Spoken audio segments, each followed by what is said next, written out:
First of all, I want to apologize for my English, not very perfect English, but okay, I will do my best. So, let's begin. This I will present. This session will have several parts. The first one will be more theoretical about the concept of inequalities. I will present some perspectives regarding this concept. And then I will present some data regarding inequalities. The focus will be in Portugal, but I will compare Portugal with other countries, European countries, OECD, or with I have a comparison also with the United States. So, and during this data presentation, I will present several dimensions of inequalities, not only income but other kind of. In the last, and I will also relate with the crisis. So the idea is to present data and comparing with other countries, but at the same time to reflect the impact of the crisis, mostly in Portugal, but also in Greece, Spain, and Ireland. So it's a kind of narrative. Let's see this, if it works. First, just a definition of inequality. Renato Carmo is a sociologist, and he has this interesting definition of inequalities. And the main idea is that inequalities are differences that we consider unjust. Of course, this is a simple idea in terms of its formulation, but it's very complex in terms of the consequences of this, because it relates inequalities with social justice.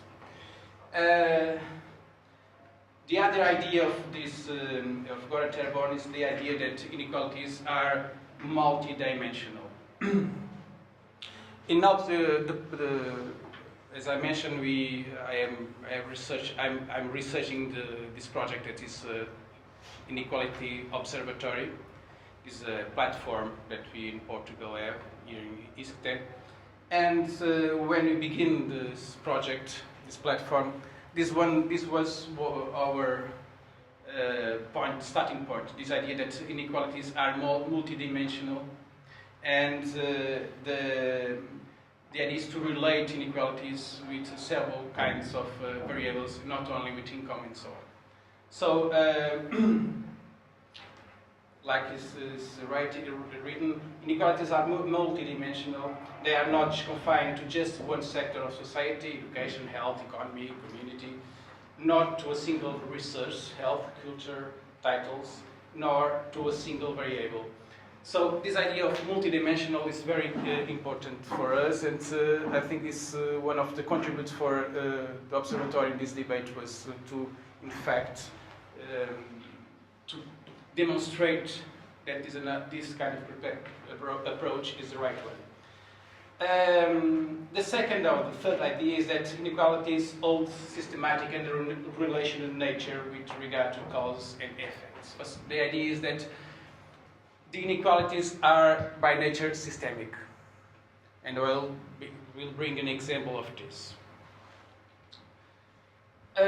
Continuing with Renato Carmo, he has these three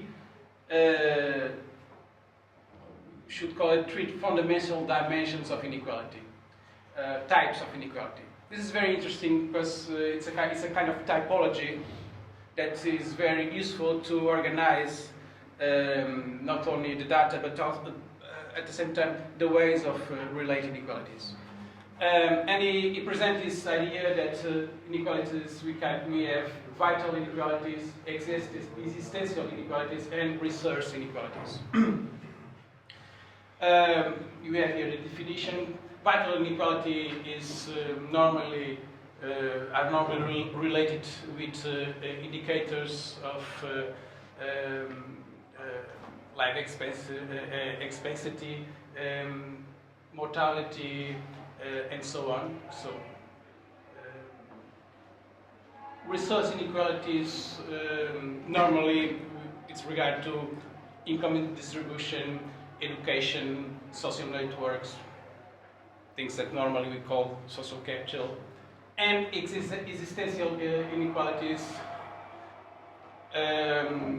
It's, I think, more difficult to define because they are, part of them, very subjective. But it relates to freedom, recognition, discriminations, and so on. And the idea is to cross these kind of dimensions, to cross them and to read the system of inequalities by crossing these several dimensions. And I will give an example of this, a very interesting example that is this graphic, this very interesting. This is taken from a project called Gapminder.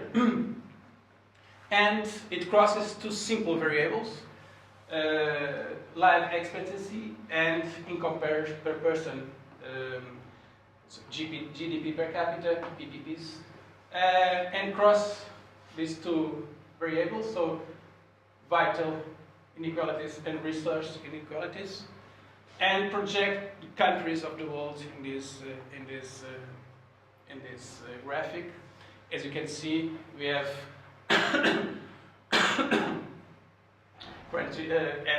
countries from different continents, of course, which is very interesting to see how the countries projected by in these two variables. You can see the distance between the most poor countries and the most wealthy countries. It is very interesting that they have this picture alive in this website in the last 200 years. And of course, it's very interesting to see how the countries are, the evolution of the countries, many of these ones, China, India, and so on. But one thing that is very interesting is to see that the distance between the countries are growing. And particularly in the last 50 years of this last phase of globalization, we notice this increase of distance between the richer countries and the poor countries. So, as you can see, this main region is occupied by African countries, and we have the European and Asian countries in the top. So this is a simple way to cross two dimensions of inequalities and see that there are big differences between countries. We have also outliers. For instance, South Africa, which has a very interesting GDP per capita, but with life expectancy very low. And another, the opposite case, Vietnam, with a GDP level of India and so on, but with life expectancy very high. So this is very interesting because we don't have time here, but it's a very interesting way of operationalize this relation between different forms or different dimensions of inequality. But the example that I bring to demonstrate this idea of systematic, that inequalities are systematic by nature, is this book. Most of you have know this book, and maybe most of you have read it. But this is a very interesting analysis that precisely have this notion of to consider inequalities as a systematic problem. So this book called Spirit Level was published in the UK in 2009 and underlines this systematic character on relating income inequality to the level of trust within societies, life expectancy, infant mortality, health, obesity, educational performance, and so on and so on. And so they relate a ratio, which is a ratio of income inequality, with a lot of indicators, and they construct a composite index. They call it social and health problems that is compiled by 10 indicators. And what it comes out is this graphic is well known that, and as you can see, there's a relation between income inequality and index and social problems. And the thesis, the fundamental thesis of this book is that, they advocate that more equal societies almost always run better. So they have a thesis, and they demonstrate this thesis by saying that inequalities are systemic, and countries with these systemic problems are the ones that have a lot of, the countries that have high levels of inequalities are the ones that have more problems. And this is a very interesting analysis. And and as you can see, Portugal is one of the countries with high level of inequalities and high level of social health problems. The other countries, United States of America. It's interesting because Portugal and the United States are very different countries in terms of population, in terms of geography and so on. But regarding inequalities, Portugal is very similar to the United States. And I will bring 2 slides that demonstrate that, which is a very interesting. In fact, we have in the observatory, we have a work that compares the United States with Portugal. We're going to publish in the journal. And in fact, in several dimensions, the resemblance is very interesting. So, but what I want to point here is that inequalities have a systemic nature, and the problem is how to inverse this systematic tendency, this systematic trend. Which is a political problem, I think. So, so this was a first theoretical approach, and I'm going to present some data that trying to be basing this idea of multidimensional and systemic inequalities. Okay.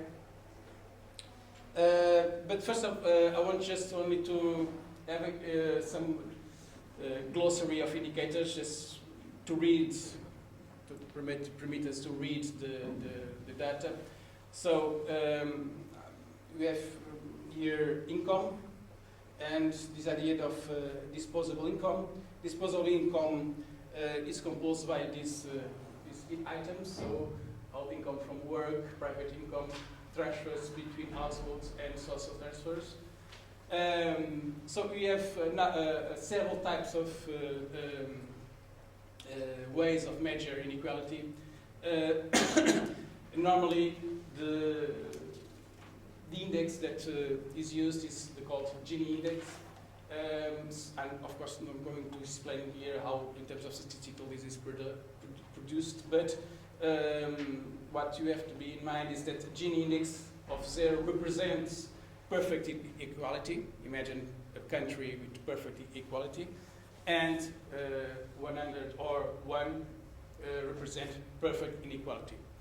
So, of course, this is the ideal types, but the notion is to compare countries that are more close to 50, in the middle. 50 is very high in terms of inequalities, or 20, 25 normally is points. Normally are countries with low inequality, but we're going to see that.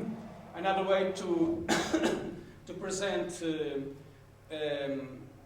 to measure inequality is this CIES-20. That is a ratio that of total income that compares the 20% of the most people that have highest income with the 20% of the people that have lowest income.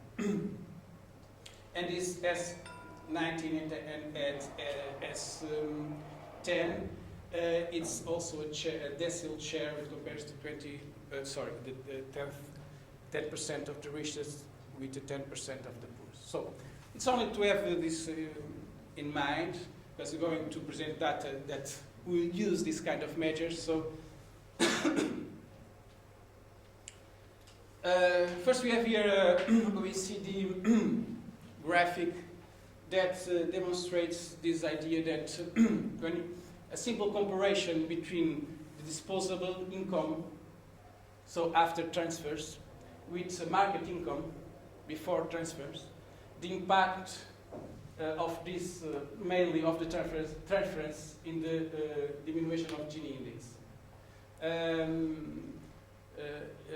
This is very interesting, and as you can see, for instance, Denmark has a Gini that is above than 35, a Gini index in market income, so before transfers. But with the transfers, the reduction of inequalities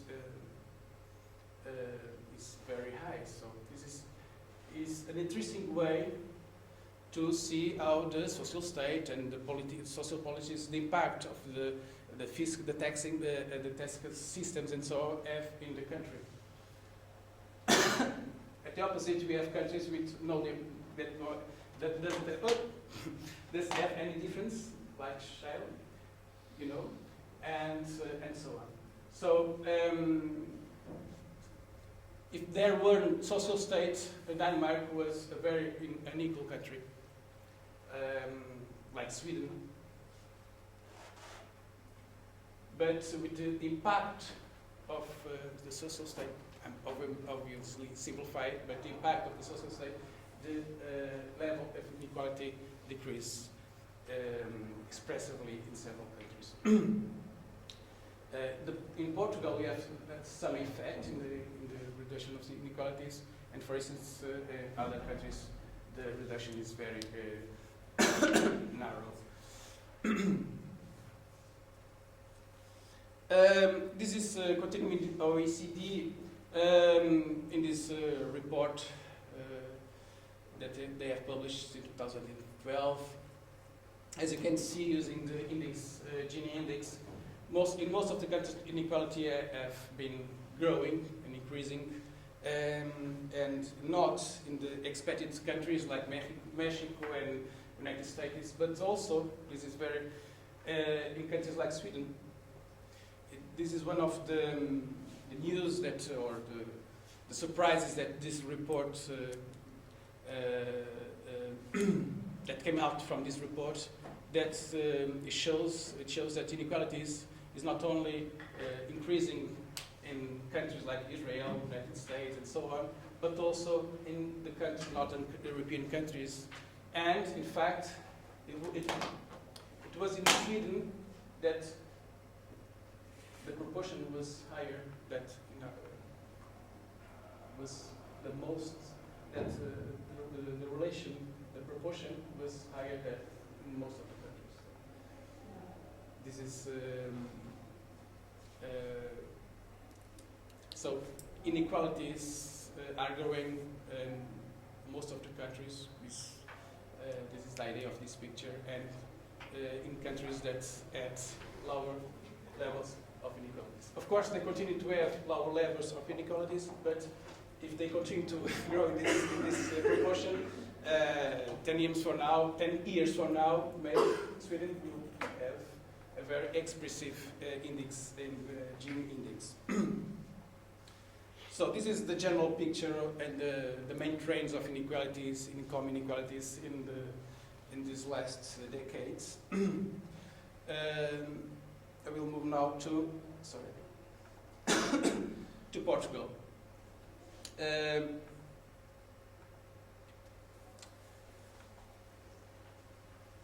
So, people that are not from, that came from other countries, just an introduction. Since the 80s, Portuguese society is characterized by an increase of income inequalities that reach very high levels at the beginning of the 21st century. Until 2009, the value tended to decrease, although they still remain very high when compared with European average. In recent years, so after 2009, income inequality level is decreasing again. I will present data that demonstrate this, and this, as you can also discuss that, will in part is the effect of the austerity measures.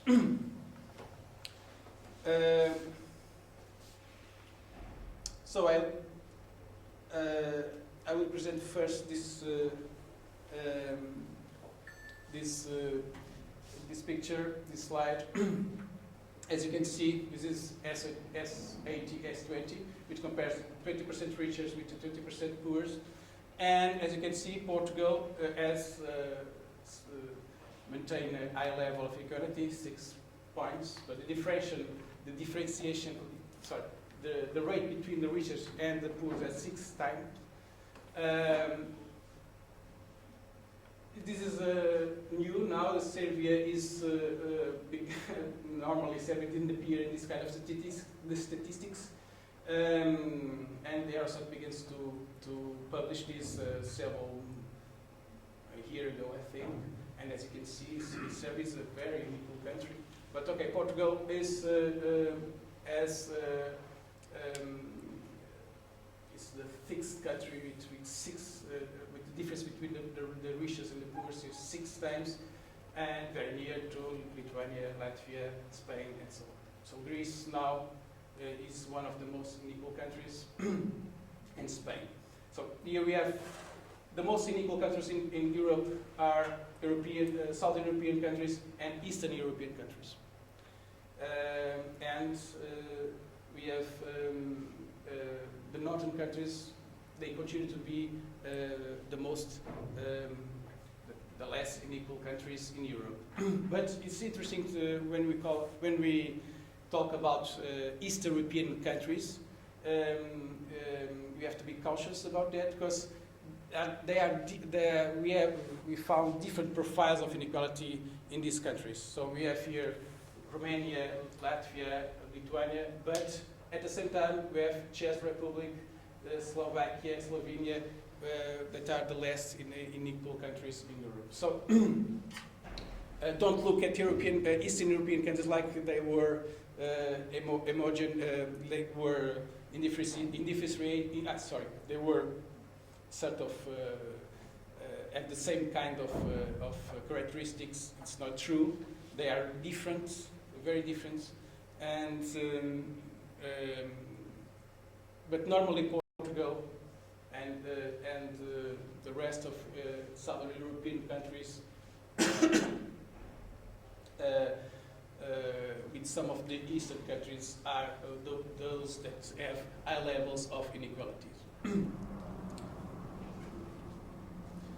This is the trend, and as you can see, I'm getting this idea that with the austerity, it's a kind of course, when we look at this kind of slides and graphics, this idea that we are witnessing a kind of convergence between the Southern European countries, convergence in inequalities. So as you can see, in 2004, there's some difference between the two countries, and Portugal was the country that we have, in fact, a high level of inequality, and Greece and Spain very close. And in the end, in 2012, they are more closed in terms of. So we have the real convergence between the countries, are the convergence in inequality. This is, of course, speculation, but it's, as you can see, they are very. The values are very, very similar. But in Portugal, you had this reduction of inequality until 2009. It was continuous. and after 2009 began to increase. Sorry. Oh. We have to start that way. Vamos ter que estar aqui preso. Como é que se liga isto? Não, agora é carregar aí no botão que diz power. Este aqui, não é? Sim. Eu tenho que mexer mais um bocadinho, senão Porque fica aquela aqui. ligação está... Mas a questão de mexer aí é... Não há maneira de ligar Que isso eu mais não- curto. Qual é a questão em direto? Ok. So,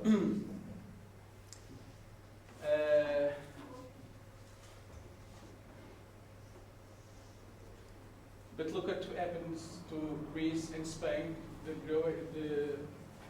growing of inequality is very clear here. So, and this is the average, European average. If you look at Gini, the trends are similar. Oh, sorry. We have, I think, I think this graphic is the most relevant to demonstrate what's happening in terms of inequality after without austerity measures. This compares the 20% richer with the 20% poorest in Portugal. This is a ratio. And as you can see, the trend is similar. So 2003 until 2009 it's decreasing, and after 2009 is very obvious the inversion of trends, and in fact nowadays we have the same level of inequality that we were more or less 10 years ago.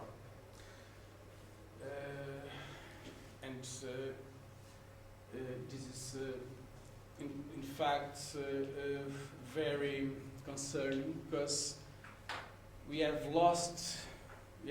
in process of regression, and we have lost the investment and the policies and the outcomes of the policies that in fact reduced inequalities to a period between 2004 and 2009.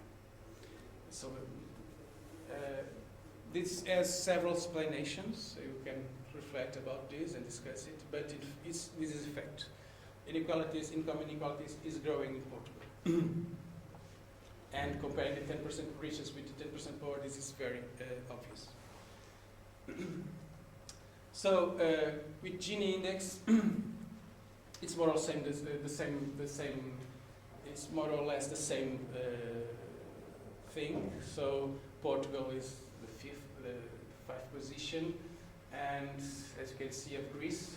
Greece now it's, as we saw in the picture, the last picture, is now it's a higher inequality than Portugal, and we have Spain here and so on, and Northern countries more or less the same composition. But here the convergence is this is a coincidence? I don't know.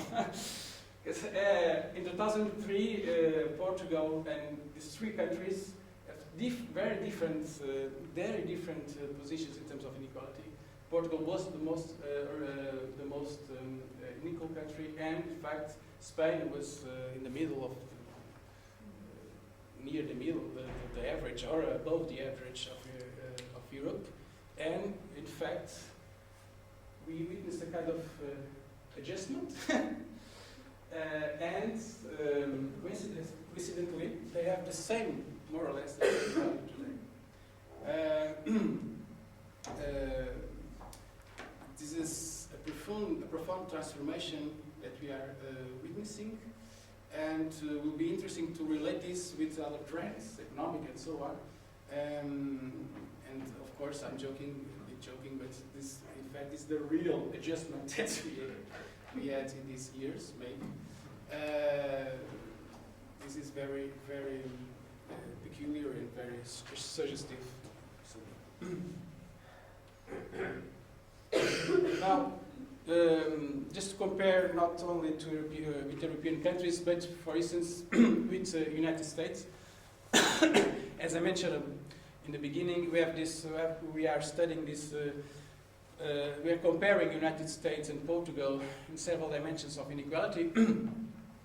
And I bring this Gini index This is from OECD, and as you can see, until 2005, the resemblance is very clear. In fact, in 2005, Portugal began this process of reducing inequalities, and the United States maintained now it's growing. Now, of course, we are reversed the trend, but normally we don't talk about this. This was very exceptional in the world and in the European and Western countries. This reduction of inequalities was kind of peculiar and was in fact exceptional. It's not usual to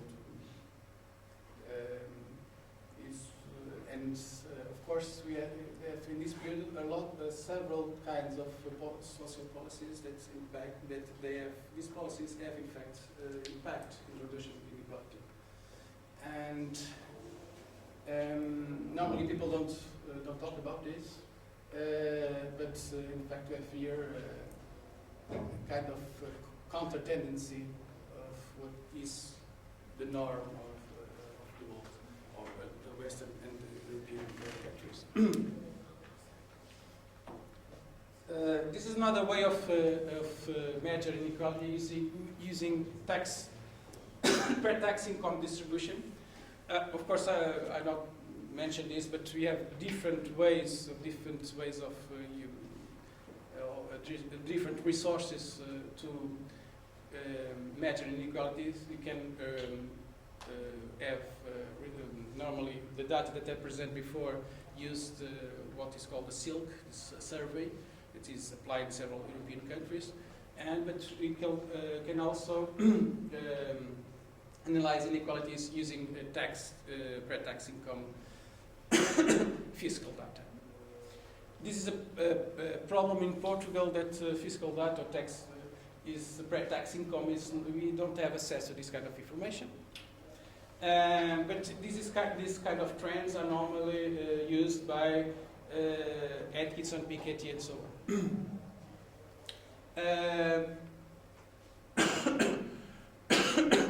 And what we have here another logic, that's a logic of share. The share of income that is gathered by the different percentiles. So, for instance, you can notice, first of all, the idea is 0.1% gathered 1.3% of country's income, and so on, and 5% gathered 31.7%, and 10% 38.3%. So the richest 10% in 2005 gathered almost 40% of the income. But something happened here in Portugal. And beginning of the 80s, something happened. other thing happened here. It's very interesting to cross with the political cycles, of course. But, so, in fact, using this kind of data, it's very interesting to know the impact of the revolution and with the 80s and the right-wing governments, the inequalities beginning to grow again. And in fact, we have, this is very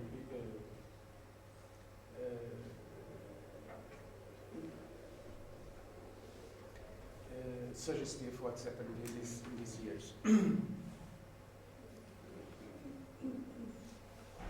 So we have by kinds of percentiles. So this is the upper line. There is the upper line. 10%, 10%, 5%, 1%, 0.5%, 0.1%.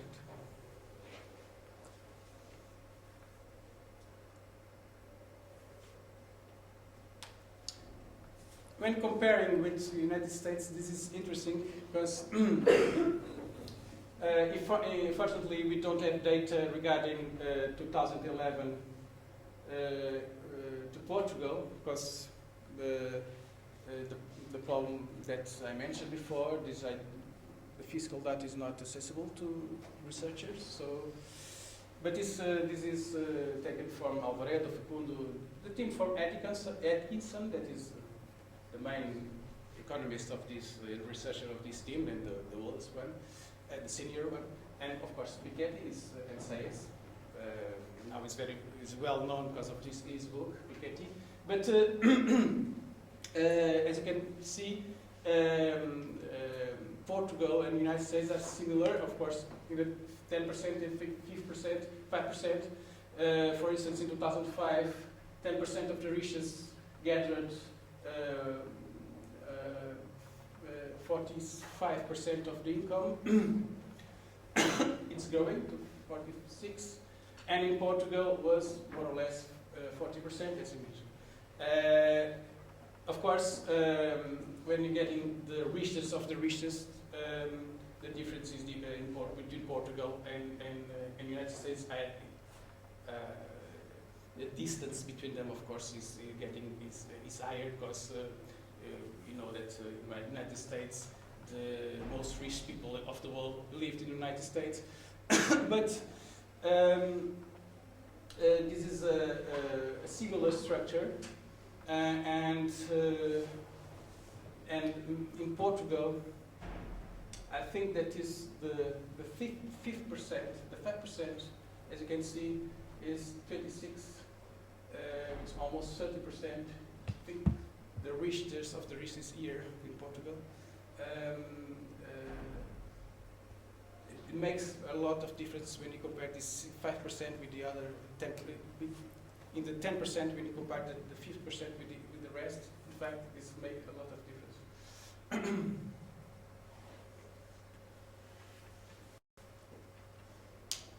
So this is a very well-known graphic of Piketty, taken from this database. And it's interesting because here are the Anglo-Saxonic countries, and like in Portugal, of course, in Portugal, it's interesting to make a relation between the trend and the historical events, the political context, and so on. And this is a very traditional, became a very traditional configuration because nowadays very popularized this idea of a bridge, kind of. So we have high levels of inequality in the beginning of the century, 20th century, and the levels of inequality are growing, and the first decade of 21st century, they in fact are at the same level that in the beginning of the century. And of course, Piketty has he analyzed these trends in his book, and it's in fact very expressive. Some events that took place in several. So we have here the Great Depression. So then we have mainly the impact of the impact of the First War, the impact of the Depression, and the impact of the Second War. And one of the theses of Piketty is the impact of the wars in the decreasing of inequality are very expressive. It's one of the main explanations for the reduction of inequality in the Western world. Of course, we have here also the New Deal, and you have the 60s, 70s, which the inequalities grow. We witness a decreasing of inequality until the 80s, and this is, of course, the golden age of Europe and United States. As well as the golden age of the welfare state. And in the beginnings of the 80s, we have this political transformation in the world, and we have a lot of we have the beginning of this neoliberalism political approach in several countries, and the inequalities start to growing up. So, of course, I'm simplifying, but the idea is the evolution of inequalities in some normally have a political, they are normally a political effect, or directly or indirectly they are connected with political events or political decisions and so on. And this is one of the theses of Piketty in this book. When we look at inequalities, we have to look at polity. Policy, it depends. And most of the time for look to politic and look to policy. As you know, the English, they make this differentiation between policy and politics, and normally they are connected. So these trends are very suggestive in terms of the influence of politics and policy in the way the inequality are growing or decreasing. Like the revolution in Portugal, so it's not a coincidence. There are no coincidences here. Another way to of course, this is a very this is GPD per capita is not the most interesting indicator to look at inequality, but we're going to come back to this idea to the cooperation between Portugal, Greece, and Spain. And one of the things that we noticed is the decreasing of GDP per capita in these countries. So I will present the next slide that shows the evolution of GDP per capita in PPS. This PPS is a kind of uniformization of the standard of life. Between 2020 and 2011, it's clear the effect that the crisis had in the last 3 years in Portugal, Ireland, Greece, and Spain.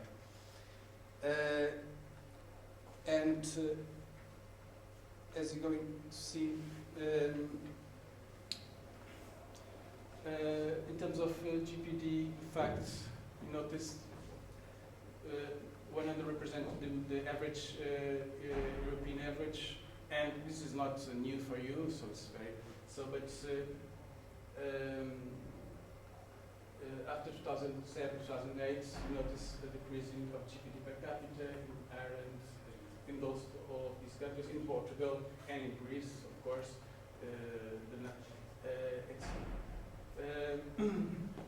Why I mention this? I mention this because this indicator, the GDP per capita, is fundamental to construct the Human Development Index. And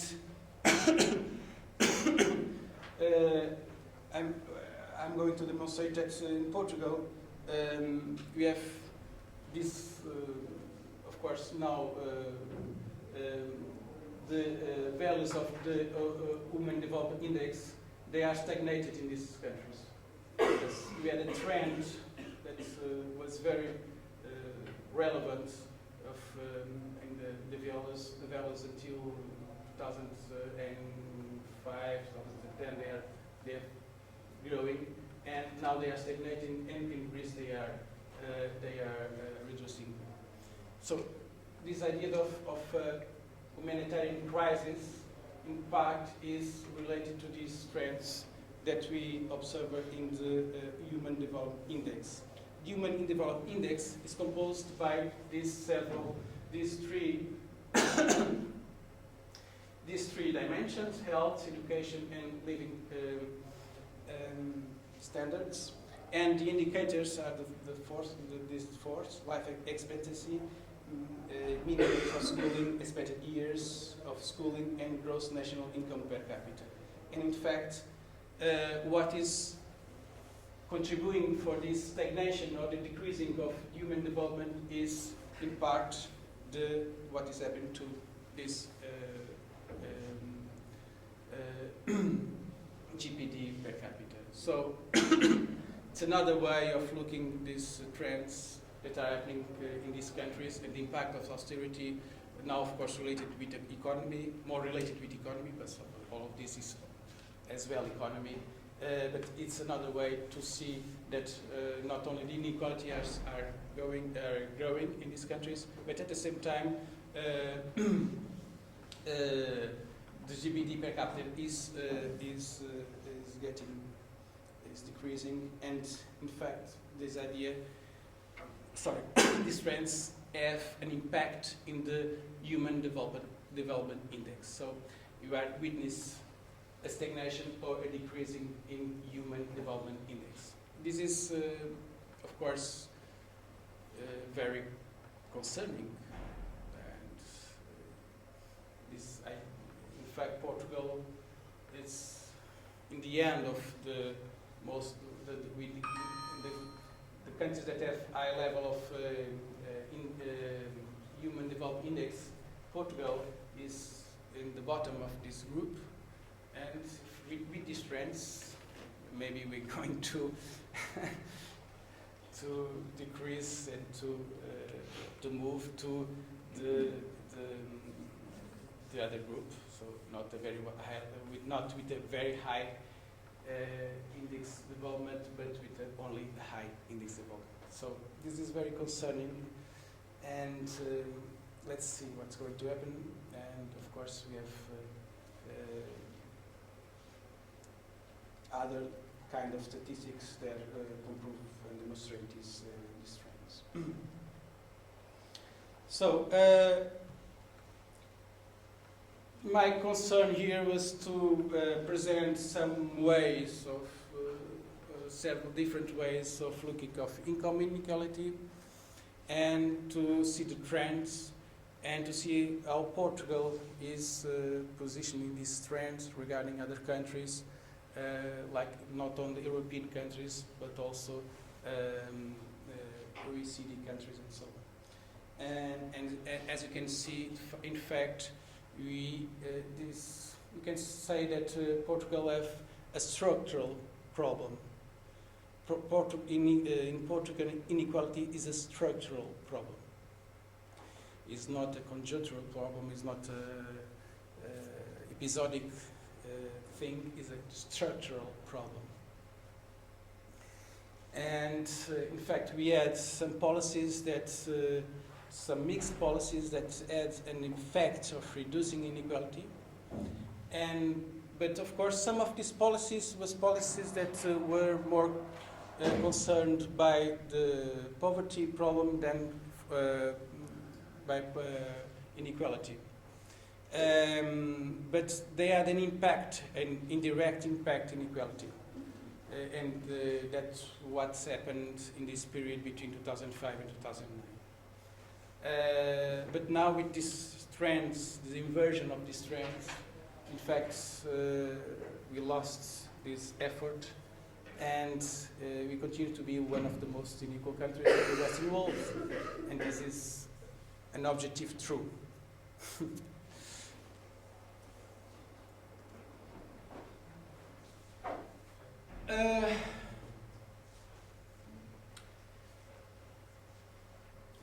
Of course, wages are an important dimension of inequalities, and they produce inequalities. They are a kind of driver of inequalities. In Portugal, this has been one of the main drivers in inequality. And as OECD, last calculation, this income component accounts those wages for more or less 75% of the dispersion in market income. This is OECD numbers. And this situation is particularly evident in Portugal, where a substantial part of labor force continues to have low wage rates. I'm presenting a graph that ends in 2009, but of course, as I mentioned, this is structural trends. But we made an exercise of using the quintile. So we have the income dividing quintiles, so the first quintile, the second, so the fifth. And this is very expressive what what happened in Portugal in these last decades. As you can see in 1985, the difference between the quintiles were, of course, there were different, but the distance between the first quintile and the others was, of course, was relevant, but not so higher than what's happened today. So, along the years, we witnessed this distance that was growing up between the fifth quintile, we are talking about wage salary, and the rest of the quintiles. Of course, if you look at the 5%, we did have space here to project the tendency, the value. So, but that's why wage inequality in Portugal, not only in Portugal, but in Portugal has been one of the main drivers of inequality, of income inequality in Portugal. That's why I said what I said before. When we witnessed that decreasing of inequality between 2005 and 2009, that decrease of inequality was due to social policies that have a principal objective that was the reduction of poverty and not the reduction of inequality. So at the same time, we have this reduction of disposable income, we have this decreasing of inequality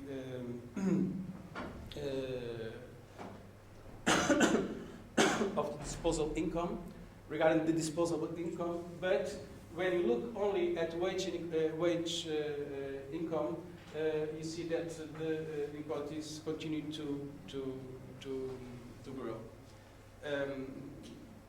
Carlos Farinha Rodrigues, that is an economist in Portugal, a specialist in Portugal, that is studying income inequalities a long time ago. This is, in fact, he have the same kind of graphics, and this thesis. In fact, he is one of the authors of this thesis that this coexistence at the same time with the decreasing of inequality in that period, but at the same time the wage inequality continued to grow. So we need another kind of policies to reduce inequality. Not only policies that have the main target poverty, but policies that look at inequality as in wage inequality as one of the main drivers of inequality in Portugal. And what's another thing that is very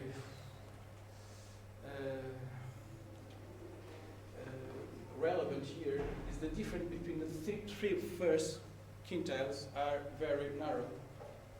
The difference between the first, the second, and the third quintile, they are very narrow. So we have 60% here of the employed population that have more or less the same kind of income, of wage, versus the rest. And the fourth quintile is near this group than the fifth quintile. Okay, of course I'm simplifying a lot of things here and this thing, but I think this graphic it's very suggestive, it's very demonstrative what has been happening in Portugal.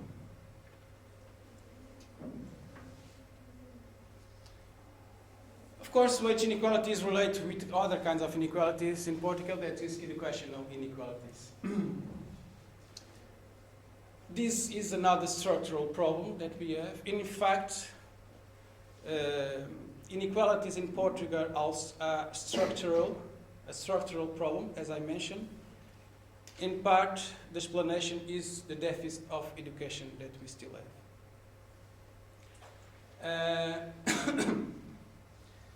This is not new for us, I'm not going to, but just we have normally this is a typology that is used by Eurostat, that it's a kind of uniformization of levels of schooling. So, okay, they are not. This is not. Yes, just this is not the most recent data, but the picture is more or less the same. As you can see, Portugal, in terms of educational working population by educational attainment, as you can see, we are here for we are between Turkey and Malta.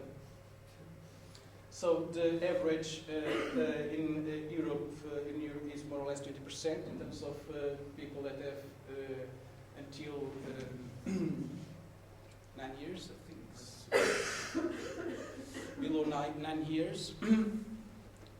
So more or less 60% of the working population in Portugal have no more than 9 years of schooling. And you see the difference between the average and with other countries.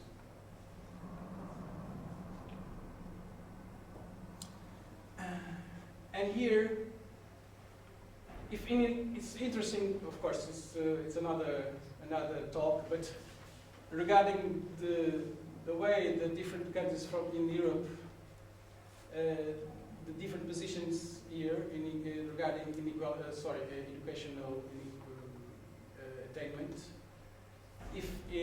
When we consider income inequality, we saw that Southern European countries and some of the Western countries were the most unequal in Europe.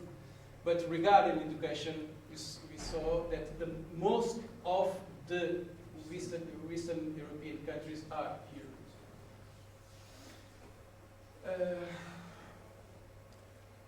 So, I think this is one of the still is one of the main problems of Portugal. And when we relate this with the inequality trends that I present here, in fact, we have a big problem in Portugal, and this something has to change. I don't know what, but something has to change. Otherwise, we are a condemned country. So this is an exercise which is taken from 2008, but of course that cross quintiles of income with educational attainment. This is not as you can see, the relation between educational attainment and income is notorious. In 2008, about 67% of individuals that conclude tertiary education belong to the 20% richest. And it's a big difference when you compare here.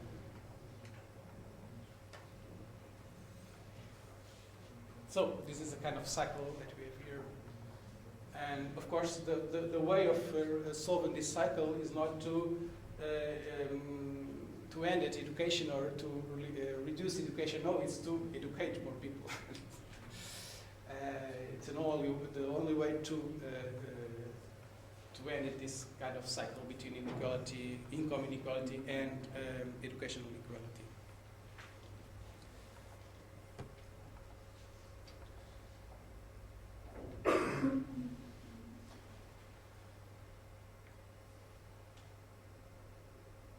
I don't know if you have any doubts, because I'm talking.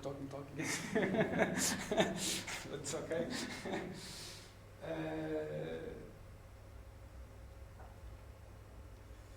Okay, poverty, employment, and inequality. In this part, I will present an kind of exploratory exercise that tries to measure the correlation between three different but interconnected phenomena: poverty, unemployment, and inequality. This is mainly explorative, of course. it's a way of reflecting what is happening, but it's also at the same time a risk as we cross different kinds of sources, and we have to be cautious about this. But in fact, what we do is to replicate the same exercise that the authors of the spirit level done in this book by cross inequality, income with other dimensions, and here what I'm going to do is to cross income inequality with poverty and with unemployment. Some of these things are coincidence, but the coincidence, because it's very difficult to talk about causality in statistics, and normally when we talk about social phenomena, it's different to things are not working in terms of cause and effect, as you know. But there are some coincidences, and this coincidence express that something is going on that is very profound in our societies, and that this adjustment that we have now is causing a transformation of the configuration of the society, and in fact, and not in Portugal but in Europe. Of course, it's very difficult to have data to demonstrate this, but you can use some data to illustrate what's going to happen, or what is happening. In Europe, there is a strong association between inequality and poverty levels, not only in Europe. As you can see in the next slide, I'm going to present the countries which have a higher of risk of poverty or social exclusion are the ones with higher income inequality. In fact, it's possible to detect two very distinct situations between the southern and some eastern countries, and the other side, the northern and central ones, the same configuration, the same the same figure.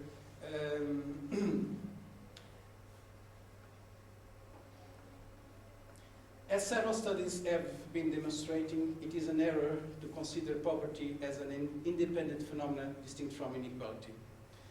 On the contrary, they are normally connected, and with this present crisis, this relationship is becoming more relevant. So this is the thesis I'm going to present here, that in fact, until a couple years ago, when you talk about inequality, the specialists regarding income inequality, the unemployment issue never appears, not a problem. And the relation was more or less with poverty, and with the dimensions that I present above. As I'm going to illustrate, something is changing, and we have to, I think one of the challenges that we have now is in fact to analyze this relation between unemployment and inequality and poverty. In fact, the idea, I present this idea in several forums, we have now a kind of perverse triangle. And this perverse triangle is the triangle between poverty, inequality and unemployment. They are, in fact, they feed themselves, so they are kind of cycle. They are, in fact, in the same kind of dynamic, perverse dynamic. But this is very difficult to demonstrate, and of course, I'm presenting only this idea using data to illustrate. Just one more indicator to have this reference. At risk of poverty or social exclusion, this is another as a composite indicator that is used by Eurostat. It's composed by two indicators. The first one, this is the traditional indicator of poverty, at risk of poverty, after social transfers, which represent normally below the 60% of national median income. And this idea of deprivation, which is another way of measuring poverty, severely materially deprived persons. So Normally, the Eurostat used nine items of deprivation, and the idea is, and they make, of course, this kind of indicator is they identify people that have more levels of deprivation compared with the others. So this at risk of poverty and social exclusion is the join these two indicators. So, of course, when you cross S8020, this is 2011, and at risk of poverty, the linear regression is very notorious. This is the same kind of exercise that they made in the spirit level, and I say again, we have to be cautious with this kind of methodology because we are crossing different sources.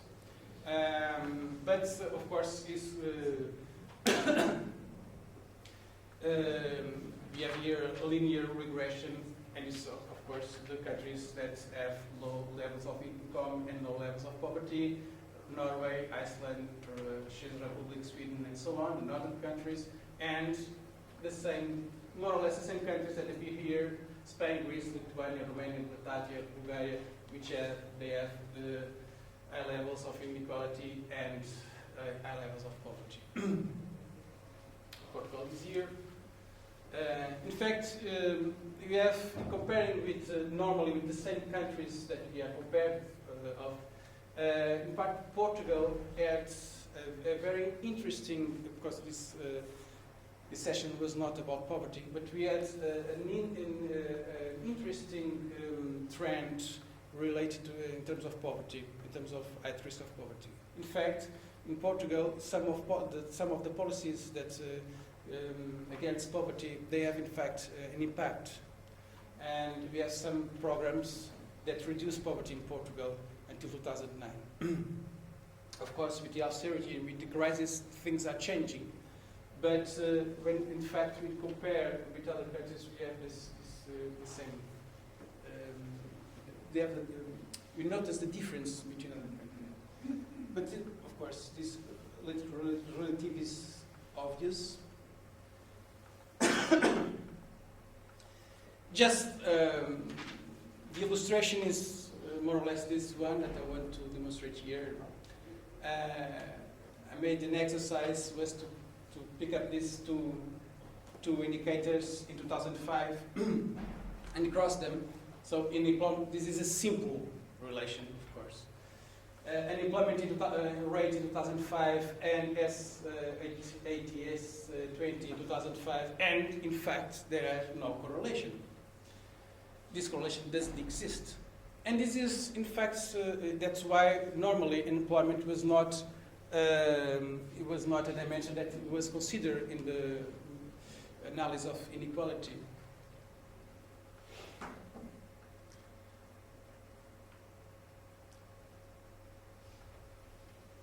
But with the crisis and the tremendous growing of unemployment in some countries, something is changing regarding this profile. Next slide will show that in 2011 there is a considerable correlation between inequality and unemployment, which affect mainly the southern countries and some of the eastern ones. This is something new in Europe, which needs to be deeply studied and analyzed.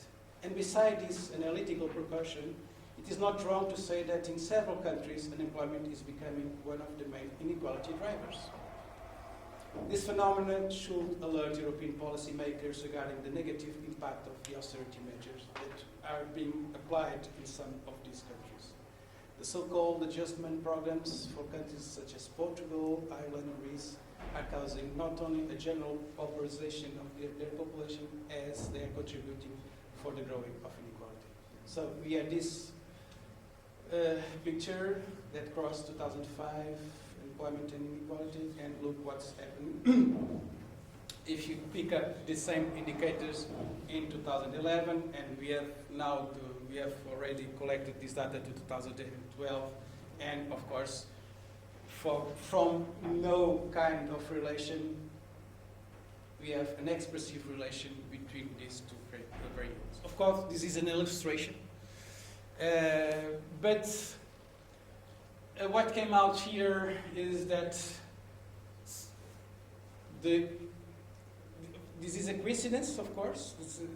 We are noticing coincidence that the most unequal countries are the ones that have more the unemployment rate levels of employment. Sorry. The most unequal countries are the ones with unemployment rates, higher unemployment rates, and this is affecting, of course, several countries.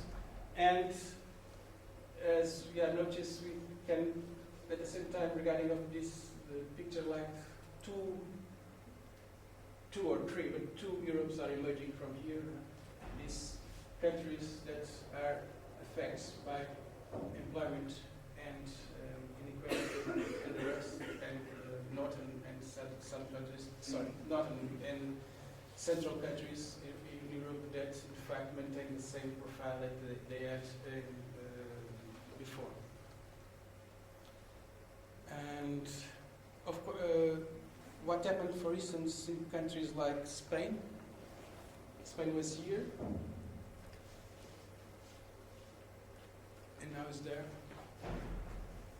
And this is, in a couple of years, this is a tremendous transformation, a tremendous reconfiguration in so few years. This is deeply transformation of these countries, as well Greece. Of course, as Greece now is here, because I presented data before, because in 2012 Greece is here. So in fact, we noticed that austerity produced unemployment, and this unemployment are producing inequality. Of course, we don't have here how this is happening. What are the mechanisms, the process that are producing this? And this should be studied, and we should research deeply what's happening, because as I mentioned, there are different phenomena, there are different sources, and so on. But something is, in fact, happening, and this tremendous way of impact that is provoking in Europe. I don't know if you have some comments, please. I have kind of a question about the concept of risk of poverty, because it is a relative measure. Yeah. And when we compare it between countries, Yeah. they don't portray the kind of the same reality. Yeah. That's why I use. Sorry. That's why I use this one. Because using this deprivation, yes. It's a kind of attenuation of this effect, of the effect that you see. Yeah, you're right. So this is a very relative indicator, and that compares different averages, and the income levels are very different within countries. So of course, so that's why I use this this indicator that's connected with deprivation and. That concept, severely material deprived persons, it suggests another concept, not only poverty, but kind of what we used to call misery. Miseria, Yeah, but it's not an unusual distinction. It is a field of study. No, but I'm not a specialist of poverty, of course. But you have you are right. This you have to be cautious when you compare at risk of poverty within countries, because the level of income is very different, in fact.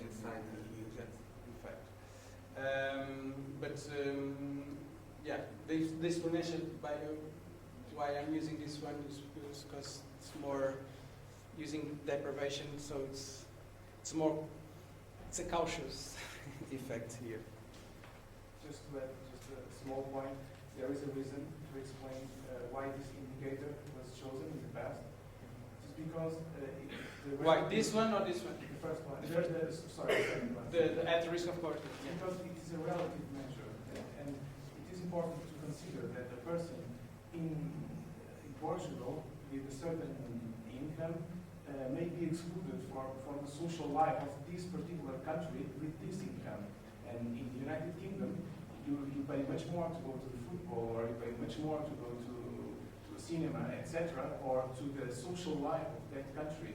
That's why when you talk about poverty, it's a relative measure, and in my view, it is interesting because there was a different option, which was to use a measure such as in the United States, where you use a measure like $20 per day or Absolute something like that, yeah. absolute poverty, and I think this indicator is No, I am aware of But that. both have risks, Yes.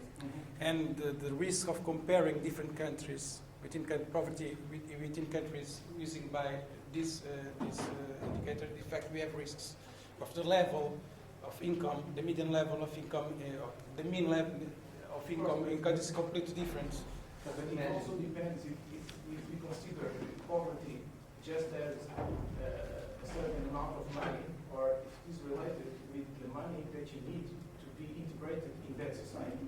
Yeah, but But it's you just might that- have someone which is perfectly integrated in, let's say, in Nigeria, with an income of within this frame, and the person is still poor. It's kind of, it may have material intervention. Does that make? Yes, but it is measuring perhaps a different. yeah, but issue. there is Yeah. the 60%. Why 60%? And 60% in Portugal is different than 60%. 60% for a Portuguese, regarding the other Portuguese people, is different than Sweden.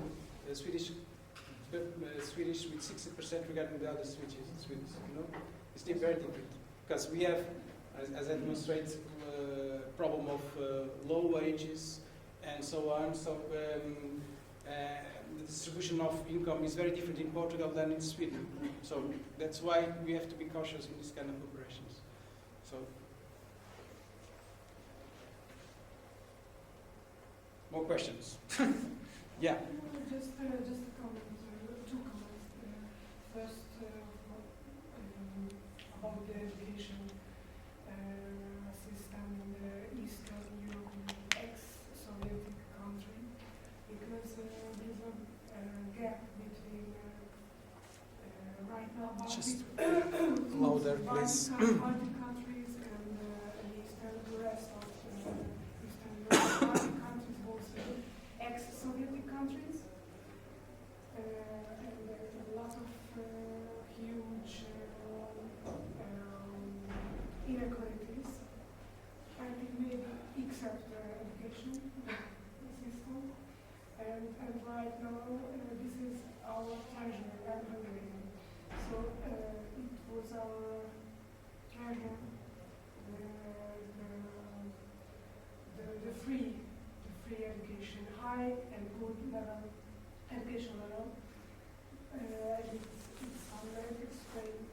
This is explained why the unemployment is not so good. I'm sorry, amazed. Well, it's not so high. No, and it was our treasure, the education, and I think in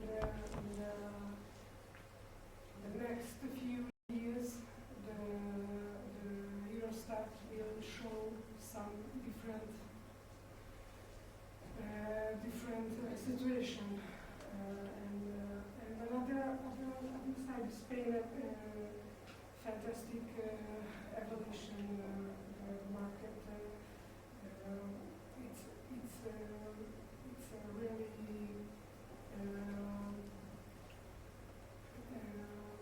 really bad story because in Spain the characteristic of the unemployment is a lot of young. But agri is interesting because agri. It's a treasure. It's our treasure. The educational, it's not the heritage that we from the Soviet regime, yeah, the socialist more, regime. Yeah. free and not just free and obligatory. And the method, everything, it was absolutely different. And general system, ex-Soviet country, bloc. And it's absolutely different right now. The situation right now. So the investment in the education now is very. It's very different, but I just I want to say yes, it's really good investing to the education and innovation and this because it's a big background, good background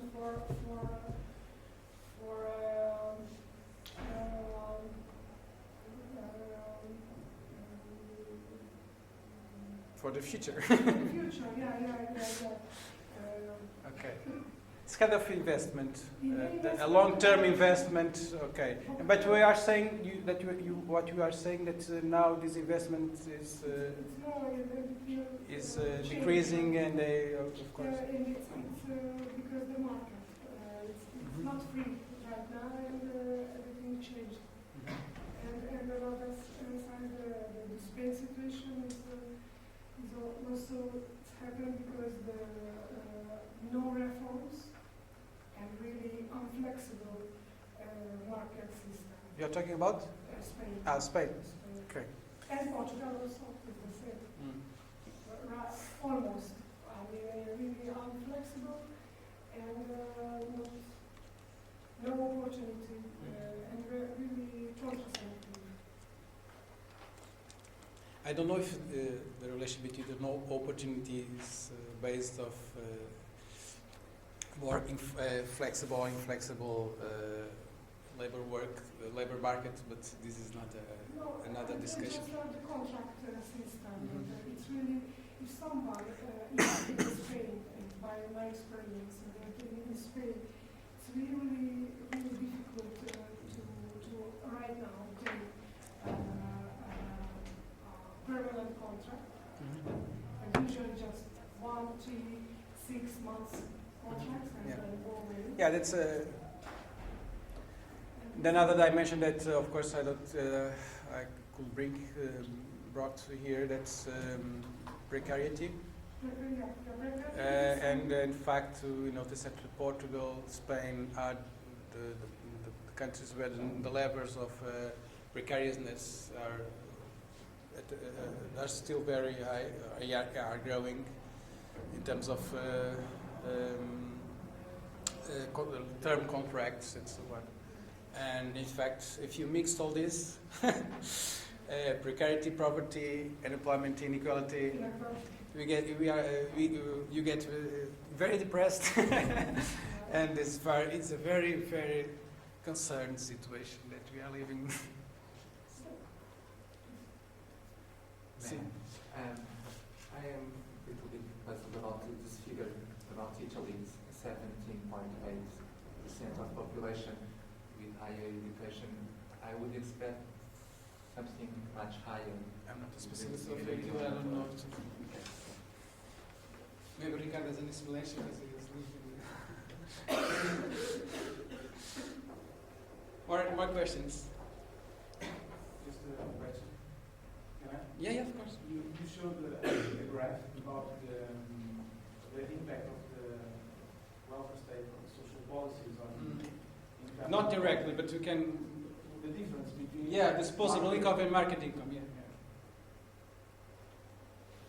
I think that it's quite interesting that in some countries the impact is very low, whereas in other countries you see that the impact is much higher. Yeah. If you look at Germany, the impact is very low. The difference between market and if you compare with the Nordic countries, you see that the difference is much higher. And that puzzle, it's interesting to research on that issue because you can see clearly that different welfare regimes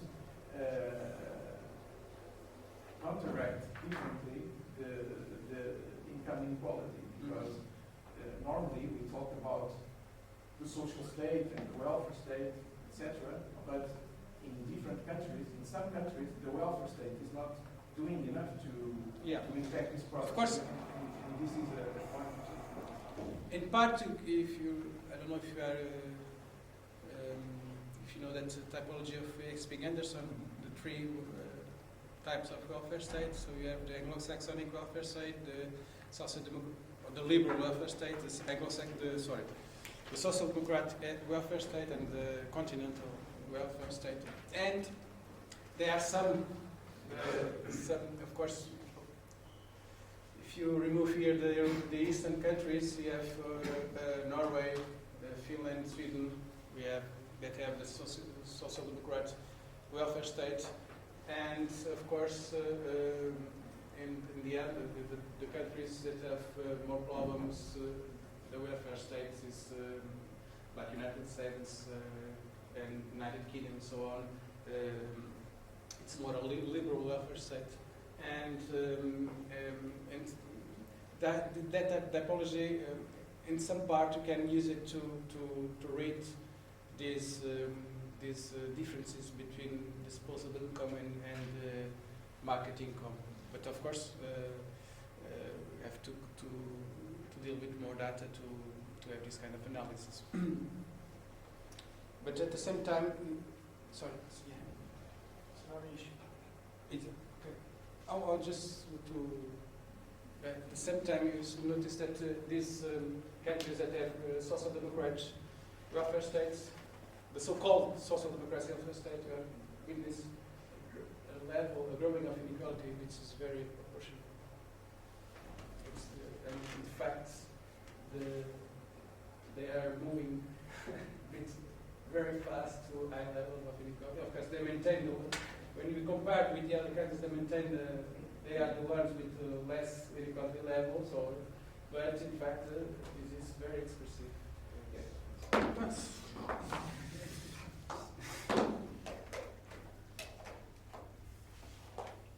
A próxima tem que pôr aqui uma extensão um bocadinho maior.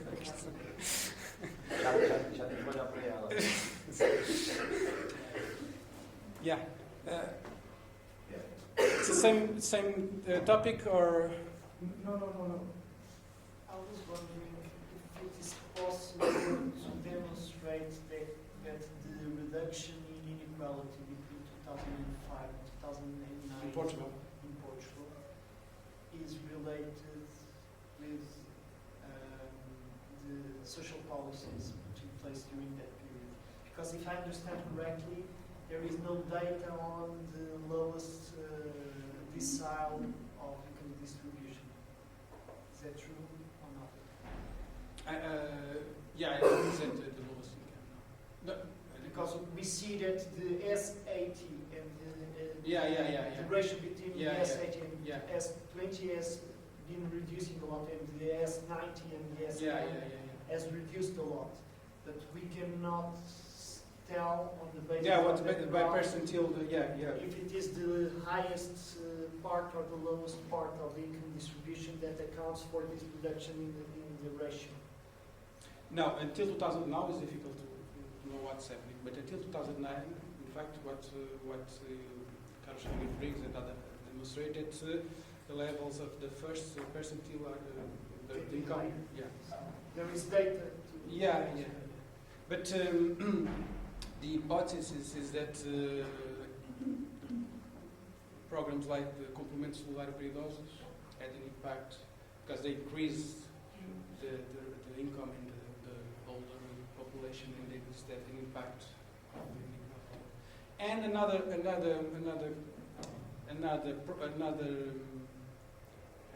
policy that was in fact until 2009, I think, the minimum wage, that program between the socialist government and the tripartite agreement. Yeah, the agreement. Sorry, agreement a bit detail now. The agreement between the government and the social partners, in fact, in that years, the minimum wage grew very with levels that normal. They are very distinctive levels, and I think that that contributes also to decrease inequalities. But we don't. This is hypothesis. It's very difficult to know in fact what was the main drivers. But that is the thesis of Cartfering Dix is that in fact the target was poverty policies and indirectly the It was the author of the main. yeah. Second question is, one very interesting thing in the data is that the rise of the wages of the Yeah. during the early 90s of the highest paid workers. This is really impressive. Yeah. Is there a theory to explain that? I think in part is education, but it's very, I think we have to. I would suggest the second one. Financialization and privatization. Liberalization. Liberalization. All the process of privatization. Yeah. When the state changed its role in the economy. I think that's the main. But I think we would understand a lot about the Portuguese society by explaining that line. The entrance in the European Union and all. Yeah, the last part of the Cavaco government was the period that inequalities grew more in Portugal. The last was. Yeah, the same trend here with this. Of course, I have a series. We don't have that regarding this, but yeah, this.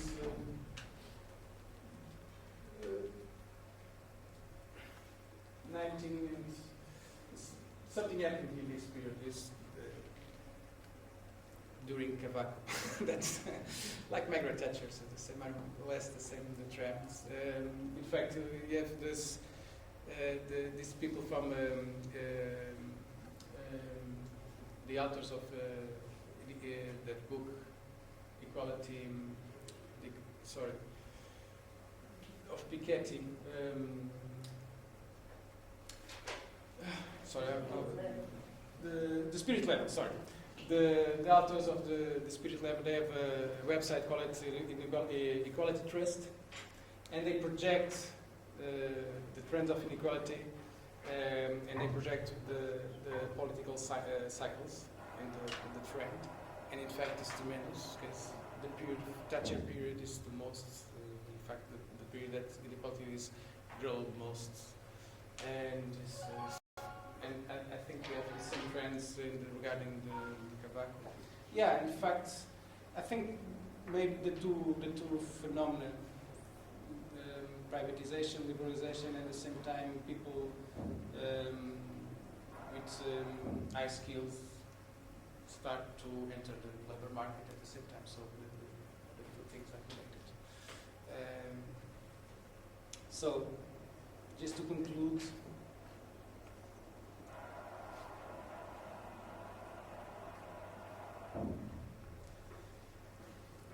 This is more for people that are not from Portugal. So, inequalities in Portugal, income inequalities in Portuguese society are comparatively very pronounced. This situation is due to several factors, among which we can highlight the disparities regarding the distribution of educational resources.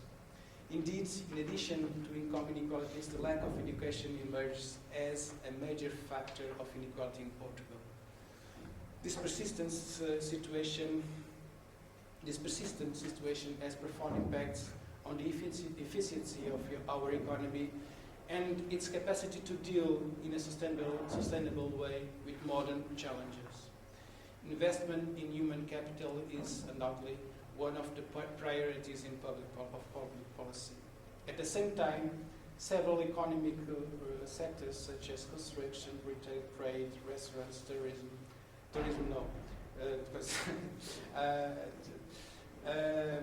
people are falling down.